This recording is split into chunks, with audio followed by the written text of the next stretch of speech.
Hey everyone, it's TJ with Avidyne here. In the following brief video, we're going to be discussing some of the ins and outs of the IFD interface with the FreeFlight Ranger FDL978 UAT receiver. As always, nothing in the following video constitutes approved data. It's for reference use only. For FAA approved data, please refer to the IFD installation manual and make sure you're looking at the latest revision. Alright, so to jump right in, this is an RS232 in and out type of scenario with this FDL978.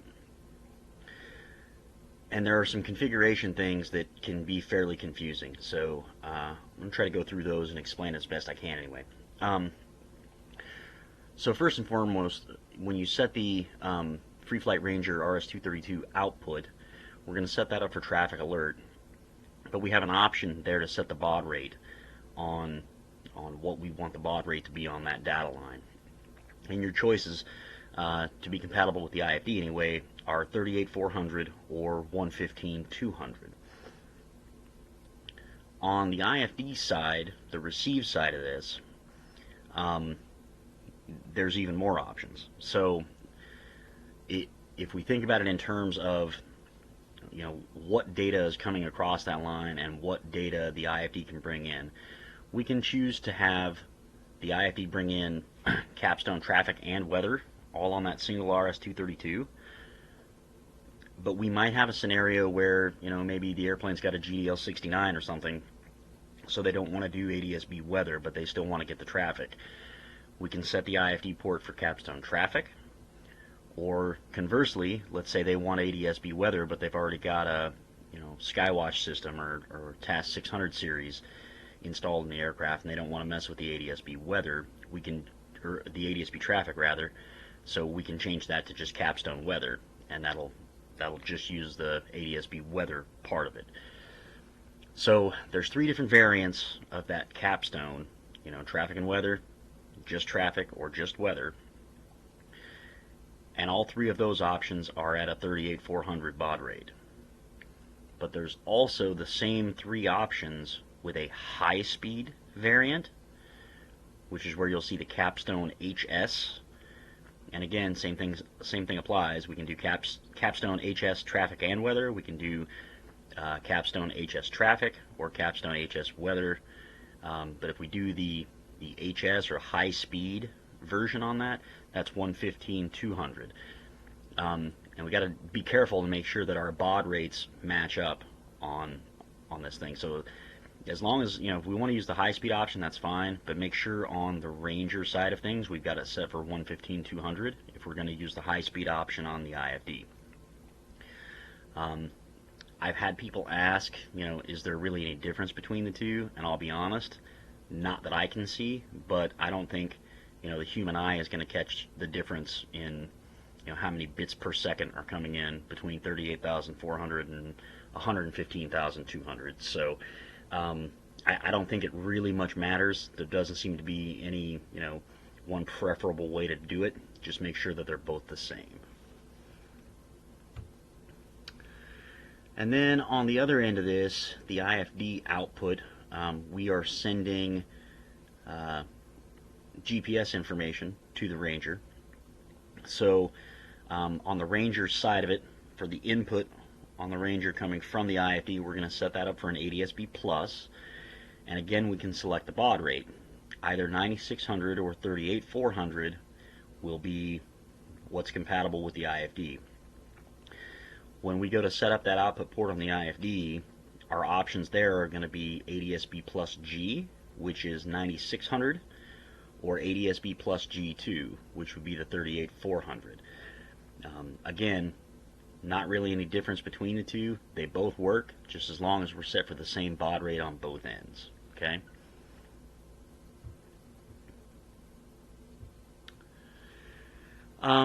The FreeFlight Ranger does require its own dedicated, well, I guess I shouldn't use the word dedicated, but it does require its own altitude input. So it can use an RS232 encoder. It can take RS232 serial altitude from something else that's spitting that out. It can take ARINC 429 altitude from an EFIS system, a PFD, air data computer, any of that kind of stuff. But you're kind of limited. It's RS232 or ARINC 429. The big thing we get a lot of questions about is, does the IFD provide this? And the answer is no. There is nothing that you can set up on the IFD that will provide serial altitude out to the Ranger box. So that's going to be a separate thing, okay? In addition to the interface with the IFD. And lastly, we've got a couple of other configuration options that are a requirement on the FDL978 side of things that I definitely want to talk about. The first one being the ICAO code.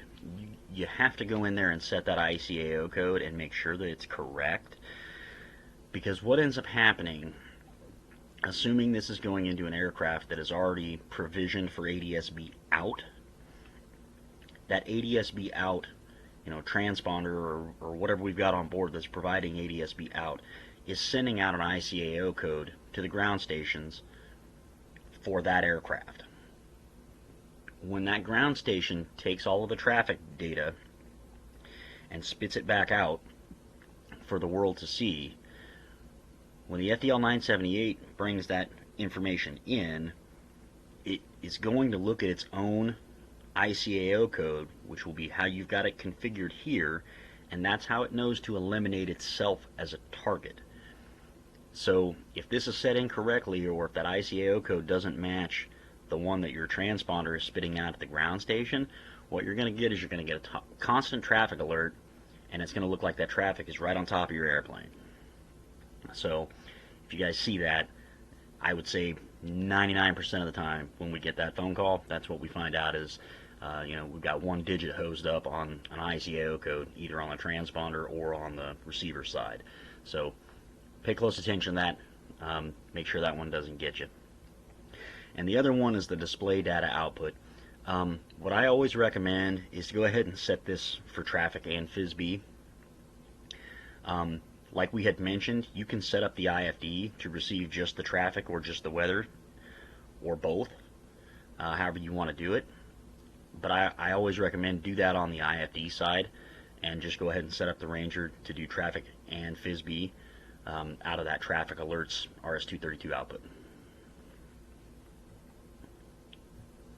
One last thing I do want to talk about is, you'll notice with the ADS-B receivers in our installation manual, they are pretty much all shown interfaced to a single IFD.